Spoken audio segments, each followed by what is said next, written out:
Paano ba natin malalaman kung nire-recommend ba ni Facebook ang mga FB Reels natin sa public? Simple lang. So una is, kailangan natin i-click yung si dashboard natin. Yun. So scroll down lang tayo hanggang makita natin profile recommendation. Yan. Dito natin makikita kung meron ba tayong violations or issue sa Facebook. So ngayon wala tayong violations.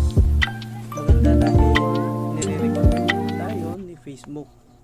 So ganun lang po kadali kung paano natin malalaman na recommendable po ang ating FB Reels. Yun. So yun lang po. Maraming salamat. Follow for more.